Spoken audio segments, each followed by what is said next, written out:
지난 5월 18일 세계보건기구는 세계보건총회를 개최하고 백신과 치료제의 공정한 유통을 촉구하는 결의안을 만장일치로 채택했습니다. 개발된 백신과 치료제는 인류를 위한 공공재로서 전 세계에 공평하게 보급되어야 할 것입니다. 문재인 대통령 연설은 화제가 되기도 했죠.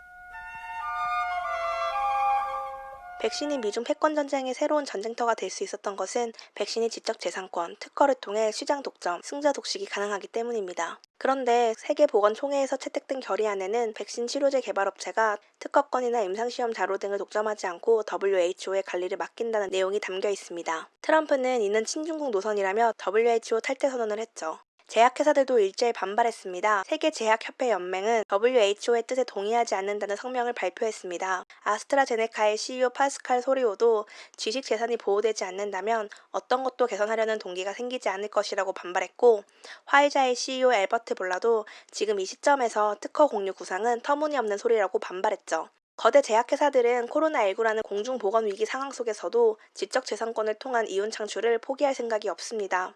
그러나 현재 백신을 개발하는 많은 기업들은 각국의 투자를 받아 개발을 진행하고 있습니다. 불만을 표출한 저 두 기업도 포함해서요. 공적 자금을 받아서 개발하면서 특허를 이용해 돈을 벌겠다는 건데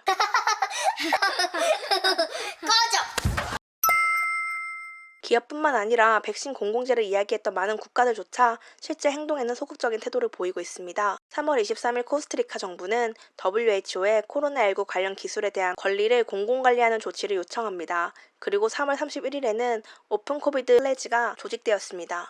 코로나19 종식과 피해를 최소화하기 위해 모든 특허, 저작권 등의 이용을 비독점적, 지역 제한 없이 무상으로 허용하는 백신 개발 모델을 제시했습니다. 기존의 지적재산권의 틀을 완전히 깬 거죠. WHO는 이런 모델을 참조하여 코스타리카 정부의 제안을 수용한 C탭을 만듭니다. 그리고 세계보건총회 이후인 5월 29일 WHO가 C탭에 각국이 참여해줄 것을 촉구했지만 백신을 공공재라고 말했던 중국과 유럽, 그리고 한국도 불참했습니다. 세계보건총회 결의안이나 C탭은 트립스 협정과 공중보건에 관한 도화선언문 기반으로 나왔습니다. 트립스 협정은 무역 관련 지적재산권에 관한 협정으로 전 세계 지적재산권 제도의 표준이 되어 왔습니다. 그리고 다분히 미국 같은 서방국가와 다국적 기업의 이익이 반영되어 있죠. 물론 다국적 제약회사의 이익도 반영되어 있습니다. 이 때문에 개발도상국들은 의약품에 대한 접근성을 보장하라고 요구했고, 2001년 카타르 도하에서 열린 제4차 WTO 강요회의에서 트립스 협정과 공중보건에 관한 도화선언문을 채택합니다. 지적재산권이 의약품 접근성을 제한해서는 안 된다는 거죠. 그리고 2003년 칸쿤에서 열린 제5차 WTO 강요회의에서 의약품 수출을 위한 강제 실시가 포함된 WTO 일반이사의 결정이 채택되었습니다. 그러니까 세계보건총회 결의안이나 C택은 이런 세계적인 합의에 기반하여 나온 겁니다. 전 세계 유명인들과 시민단체들이 WHO의 백신 공공재 기획에 힘을 실어주고 있지만 쉽지 않아 보입니다. WHO는 지난 7월 2일 백신의 2단계 할당 방안을 제시하면서 가장 중요한 원칙은 모든 나라가 필요한 분량을 동시에 제공받도록 하는 것이라고 이야기했지만, 코로나19 팬데믹 초기 대응 때 보여준 무능과 트럼프와의 갈등으로 역할을 제대로 수행하지 못하고 있죠. 그리고 지적재산권이라는 한계가 WHO의 백신 공공재 기획의 발목을 잡고 있습니다. 이런 분위기 속에서 4월 24일 WHO, 유럽이사회, 프랑스, 빌 앤 멜린다 게이츠 재단의 공동주관으로 액트 A가 출범했습니다. 일종의 협력체죠. 미중이 빠진 채로 유럽이사회의 지원과 세피, 가비 등 민간단체가 주도하는 형태로 구성된 겁니다. 구매 능력을 갖춘 국가로부터 재정을 확보한 후 백신 공동구매 및 배분하는 방식으로 제약회사들의 지적재산권과 이윤을 보장해주는 자본주의적 모델이죠. 한국은 8월 21일 참여를 결정했습니다. 제약회사의 특허는 절대적 권리가 아닙니다. 이미 강제 실시라는 제도가 있죠. 그리고 많은 국가들이 코로나19 대비를 위해 제도를 개선하고 있고요. 캐나다와 독일은 특허 강제 실시를 신속하게 발동할 수 있도록 법률을 개정했고, 브라질 의회는 자동 강제 실시라는 획기적인 개선안을 만들었습니다.